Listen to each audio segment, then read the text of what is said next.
everyone, happy Monday. This is Laura from Art and Faith Creative, and today is August 3rd, so I will be reading through Proverbs 3 today. I hope that this is something that you guys are enjoying. Quite a few of you are following along, so I'm so glad for that. I hope that you're also taking some time to journal it. I haven't had a ton of time this weekend, but I'm going to go downstairs in a little bit and work on some of the pages. I'm outside, so we hear airplanes flying by. Anyways, I hope that this is something that you guys are enjoying, and thank you for joining me. So let's read Proverbs 3.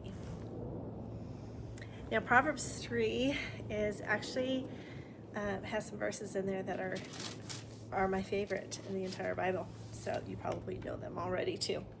All right, the title of it says, "Trust in the Lord with all your heart. My son, do not forget my teaching, but let your heart keep my commandments. For a length of days and years of life and peace will be added to you. Let not steadfast love and faithfulness forsake you. Bind them around your neck and write them on the tablet of your heart. So you will find favor and good success in the sight of God and man. Trust in the Lord with all your heart, and do not lean on your own understanding. In all your ways acknowledge him, and he will make straight your paths. Be not wise in your own eyes. Fear the Lord and turn away from evil. It will be healing to your flesh and refreshment to your bones. Honor the Lord with your wealth and with the first fruits of all your produce. Then your barns will be filled with plenty, and your vats will be bursting with wine. My son, do not despise the Lord's discipline or be weary of his reproof, for the Lord reproves him whom he loves, as a father the son in whom he delights. Blessed is the one who finds wisdom and the one who gets understanding, for the gain from her is better than gain from silver, and her profit better than gold. She is more precious than jewels, and nothing you desire can compare with her. Long life is in her right hand, in her left hand are riches and honor. Her ways are ways of pleasantness, and all her paths are peace. So is a tree of life to those who lay hold of her. Those who hold her fast are called blessed. Lord, by wisdom founded the earth. By understanding he established the heavens. And by his knowledge the deeps broke open, and the clouds dropped down the dew.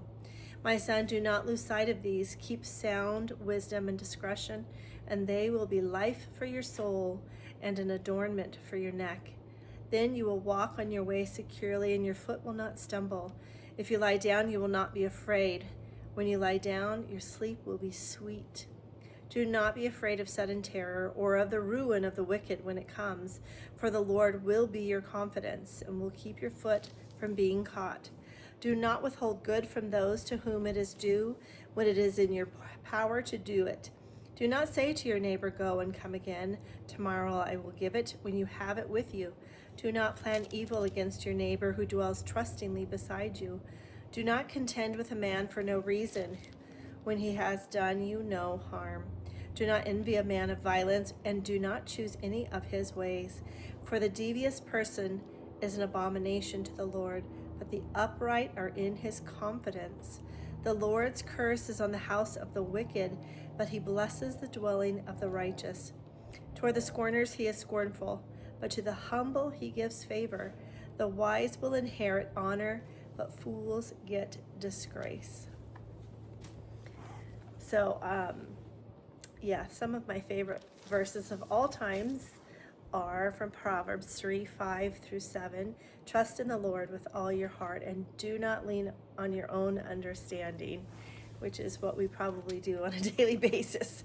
So it's just a good reminder to not always look at what's in front of us and think that it's impossible, or that God doesn't understand, or that he doesn't have a plan for it.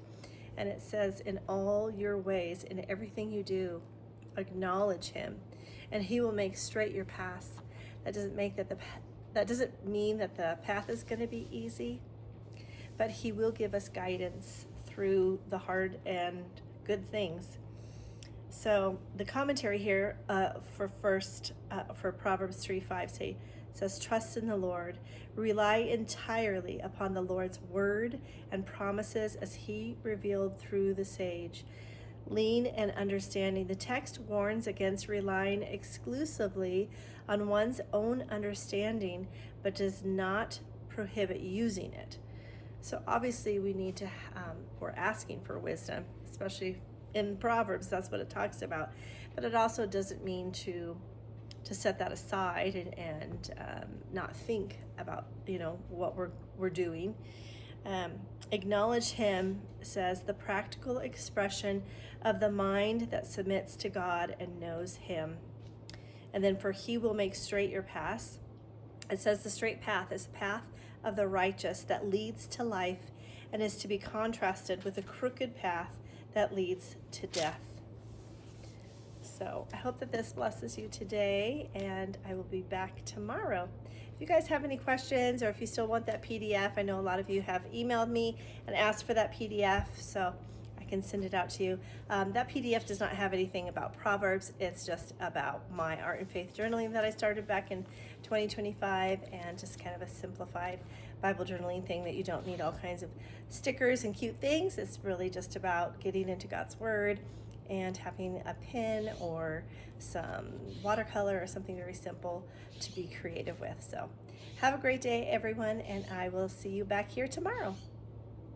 All right, before I start with my journaling, I wanted to show you something.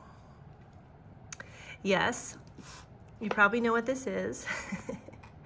It's a beautiful cigar box that used to have cigars in it because my husband does smoke cigars, but I snagged it because I thought it was so beautiful, and look at what I put inside.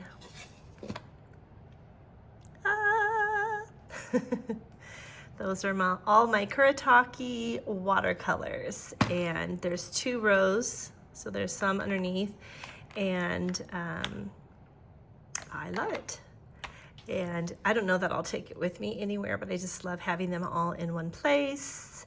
And I'll probably set them up in nice color rows. But for now, I just thought that that was so fun. I had to share it with you guys. So if your husband also smokes cigars, he probably has some of these boxes somewhere. And this one, this bright orange one with all the label on it, I just thought was so pretty. So I'm going to use that today.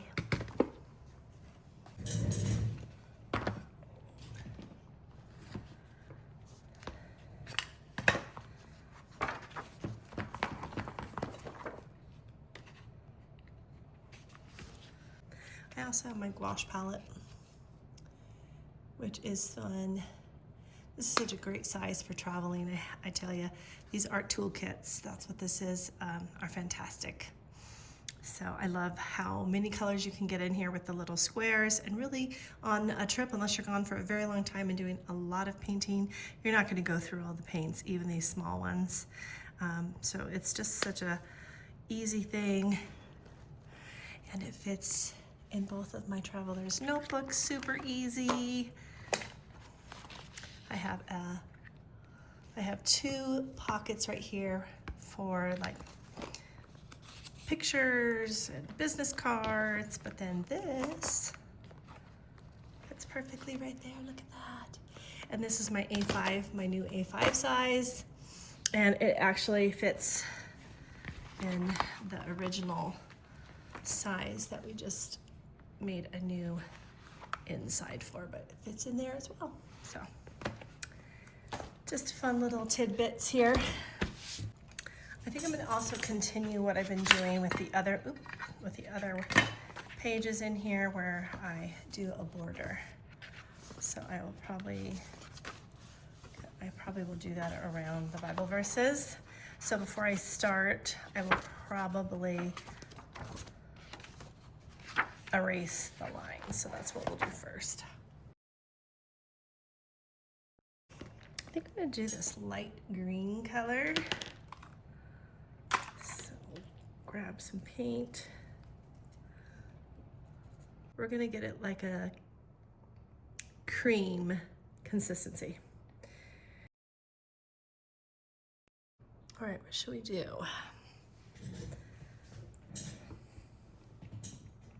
Kind of feel like a meadow with that lime green. What if we did a meadow down below? Let's see. Yeah, let's do like a nice green meadow.